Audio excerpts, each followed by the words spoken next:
Welcome to Dad's Fathers TV Network. We wanted to do a quick segment about family violence, what you should know. Being a mediator for the state of Texas and you being a prosecutor, what we want to do now for the quick 5 minutes is let these families know there's always a way to resolve issues by way of mediation, because they have the victim mediation program as well, correct? Correct. Correct. Put you on the spot, didn't I? But real quickly, as a prosecutor, defender, you've saw a ton of cases. Right. Kind of give them an idea from start to finish, how one act, how does it start, how does it escalate, and how it sometimes end. Right. So I once had, as I said before, I was a prosecutor for 12 years and had plenty of opportunities, even as a defense attorney now, to see the various acts of how emotions can increase very rapidly and then bad decisions are made. And I think that's an opportunity to say that I think that sometimes people are in our criminal justice system who've just made bad choices or bad decisions, and that tends to be in situations like this, when there's an exchange taking place and you're trying to get a child. There was one episode that I had where the couple were fighting and or arguing, should I say, and the gentleman threw a book toward the young lady. The book actually hit some blinds. The blinds shattered, and one of the blind pieces hit her in the eye and blinded her.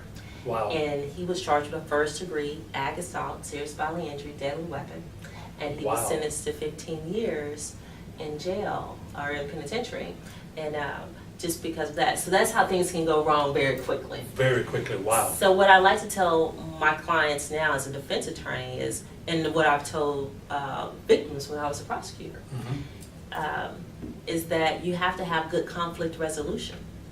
And that means that you have to understand that you have, family violence is unique because it's not a stranger on stranger crime. It's you knowing this person and probably going to have some kind of interaction with this person, especially if you have a child, for another 18 years. Or longer. Or longer, right?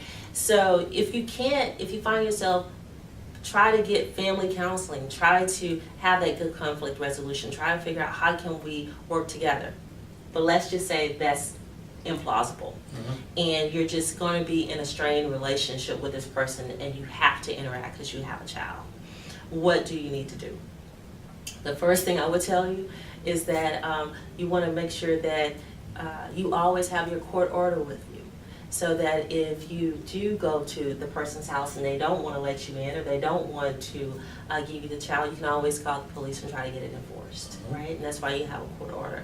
The second thing is you have to learn, I've got to protect myself, because at the end of the day, this person and I have a strained relationship and they're not caring about me, so I have to care about me. And that may be, even if you don't want to, some people don't like to get the system involved or the man involved, right. But go to a neutral place to exchange the child, such as a police station, such as Starbucks, such as McDonald's, anywhere where there's public and both of you can feel safe. You may want to videotape, you may want to record what's going on, and even if it's an audio recording.